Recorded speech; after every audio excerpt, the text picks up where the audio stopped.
भारत की पोजीशन अभी भी काफ़ी मजबूत है, दुनिया में बड़ी अहमियत है उसको। पाकिस्तान के पास कोई ऑप्शन नहीं है। कोई ऑप्शन नहीं। P5 मतलब जो 5 बड़े मुस्तकिल ममालिक हैं सिक्योरिटी काउंसिल के, 4 इंडिया की जेब में हैं, चारों के साथ बड़े बड़े वो डील अरबों डॉलर के वो सौदे कर रहे हैं।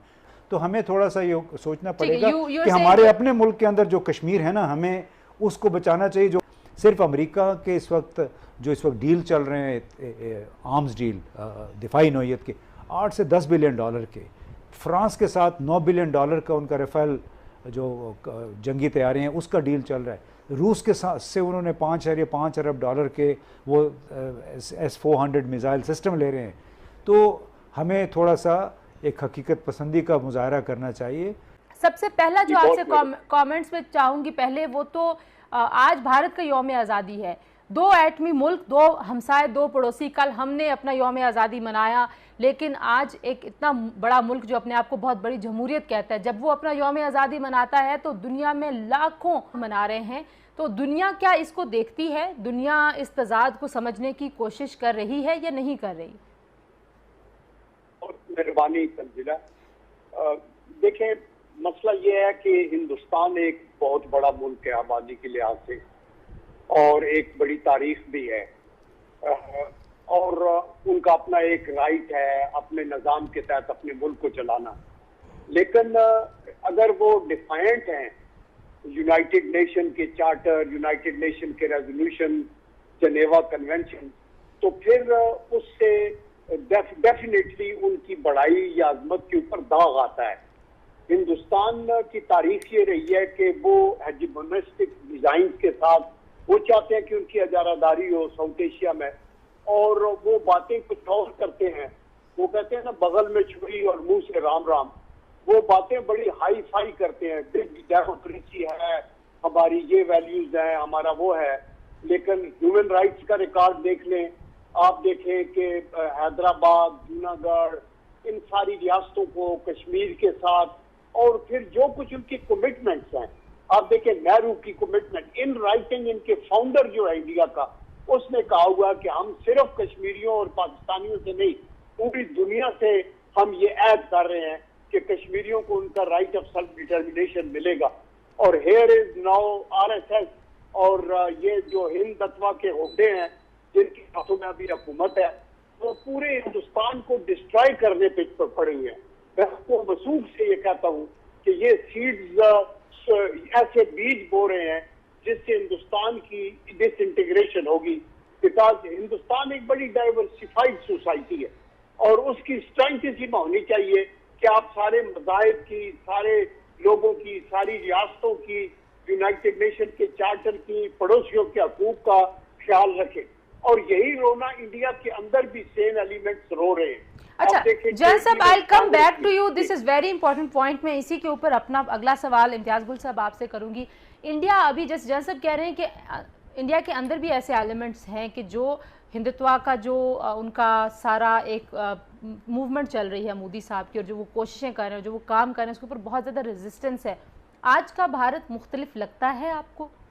नहीं, देखिए रेजिस्टेंस बिल्कुल है, यानी उसके मुज़ाहमत करने वाले, लेकिन हमें ये भी हकीकत माननी चाहिए कि वो मुज़ाहमती क़ुव्वतें, वो लिबरल इंडियंस जो हैं वो निस्बतन अक़लियत में हैं, और अगर अक़लियत में ना होते तो ये BJP की सरबराही में जो कोalition है उनको 2/3 अक्सरियत ना मिलती गुज़िश्ता साल के इंतखाबात में। उसमें बदकिस्मती ये है कि आपने अमेरिका में भी देखा कि किस तरह सफ़ेद फार्म जो अमेरिकी थे उनको सदर ट्रंप ने बिल्कुल गैल्वेनाइज़ किया अपनी इंतखाबी मुहिम के दौरान। उनको बहुत ज़्यादा वोट मिले, और इस दफ़ा हो सकता है कि उससे भी ज़्यादा वोट मिल जाए। तो यही काम भारत में हुआ है, और जो हिंदुत्व या भारत के लिए, हिंदुओं के लिए, वो मेरा ख़्याल है उस पर बड़ी शद्दोमत के साथ काम कर, लोगों ने उसको लब्बैक भी कहा है। इसी वजह से चाहे वहाँ पे मुसलमान हैं, चाहे ईसाई हैं, चाहे सिख हैं, वो ख़ुद को थोड़ा सा मार्जिनलाइज समझते हैं। बल्कि मुसलमानों के साथ तो बहुत ज़्यादतियाँ हो रही हैं, लेकिन उनका ये ख्याल है कि जो BJP और RSS के लोग हैं कि अगर हमने अपनी, और एक वो बाकायदा प्लान के तहत चल रहे हैं, उसमें किसी को कोई शक नहीं होना चाहिए। जो अपना उनका इंतखाबी मंशूर था, उसमें उन्होंने कश्मीर के हवाले से इन इक़दाम का वादा पहले से किया हुआ था और उस पर वो धीरे धीरे आहिस्ता आहिस्ता अमल किए चले जा रहे हैं। लिहाजा मौजूदा हालात में आइंदा 2-3 बरस तक हमें इस पर कोई बहुत ज़्यादा उम्मीद नहीं रखनी चाहिए। हम भले बहुत शोर मचाते रहें कि वो अपने लिए उन्होंने मसाइल खड़े किए हैं, लेकिन हमें याद रखना चाहिए कि आज तक किसी एक मुल्क ने बाकायदा तौर पे 5 अगस्त 2019 के इक़दाम की मज़म्मत नहीं की है, उसकी वापसी का तकाज़ा नहीं किया है। इसी तरह इस साल जो वहाँ पे हो रहा है, अब तक जो मुहासरा चल रहा है, अब तक किसी मुल्क ने बाज़ाब्ता तौर पे उस पर एहतजाज नहीं किया है, क्योंकि लोगों के इक़्तिसादी मफादात जुड़े हुए हैं। सिर्फ अमेरिका के इस वक्त डील चल रहे हैं, आर्म्स डील दिफाई नौइयत के 8 से 10 बिलियन डॉलर के, फ्रांस के साथ 9 बिलियन डॉलर का उनका राफेल जो जंगी तैयारी हैं उसका डील चल रहा है। रूस के साथ से उन्होंने 5.5 अरब डॉलर के वो S-400 मिसाइल सिस्टम ले रहे हैं। तो हमें थोड़ा सा एक हकीकत पसंदी का मुजाहरा करना चाहिए। भले भारत को शामिल कर दिया गया रिलीजियस फ्रीडम वॉच लिस्ट में अमेरिका की तरफ से, लेकिन वो कोई बाइंडिंग इदारा नहीं, वो एक मुशावरती इदारा है। वो अपने एक रिपोर्ट दे देते हैं। आप कह रहे हैं कि अगले 3 साल ये स्टेटस को ऐसे रहेगा और वो अपने एजेंडे पे अमल पैरा रहेंगे। नकवी साहब, आपको क्या लगता है कि कोई ऐसे हालात खित्ते में तब्दील हो रहे हैं कि जिसकी वजह से भारत को लगे कि अमन की तरफ जाना चाहिए, कश्मीर के हल की तरफ जाना चाहिए? देखिए, ये आदमी इस वक्त तो आगे का जो तस्वर कर सकता है वही बात की जा सकती है। भारत की पोजीशन अभी भी काफ़ी मजबूत है, दुनिया में बड़ी अहमियत है उसको, उसकी इक़्तिसादी हालात भी उसके अभी तक अच्छे जा रहे हैं, हालांकि अब उसमें काफ़ी मुश्किलात आगे नज़र आ रही हैं। वहाँ पे एडवाइजरीज़ जो चलती हैं बिज़नेस ऑर्गेनाइजेशंस की और ट्रांसपेरेंसी की और मूडीज़ की, उससे जो है ना वो लग रहा है कि आगे चल के ज़रा भारत की इकॉनमी डाउनग्रेड हो जाएगी। अच्छा, तो ये तो है कि उनकी अभी भी उनके ऊपर कोई प्रेशर नहीं पड़ा है। ये सही कह रहे हैं कि किसी मुल्क ने मजम्मत नहीं की अगस्त 5 की, किसी मुल्क ने उनको किसी तरह से भी उस तनकीद का निशाना नहीं बनाया। अंदरून मुल्क भी शशि थरूर है या अरुंधति रॉय है, ये जो वहाँ के बड़े बड़े नाम हैं, उन्होंने इसका बड़े खुल के इसकी मजम्मत की।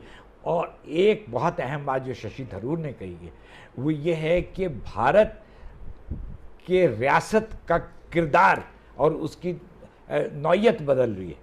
वो एक सेकुलर स्टेट से अब हिंदू राष्ट्र बन रहा है और हिंदू राष्ट्र बनकर वो सारे नॉन हिंदूज को, गैर हिंदू को वो उसके खिलाफ एक्शन लिया। सही। अच्छा जैन साहब, आपसे मैं पूछूंगी कि ये जिस स्टेटस को की तरफ इम्तियाज गुल साहब ने इशारा किया और वो कह रहे हैं कि हकीकत पसंदी से सोचना चाहिए।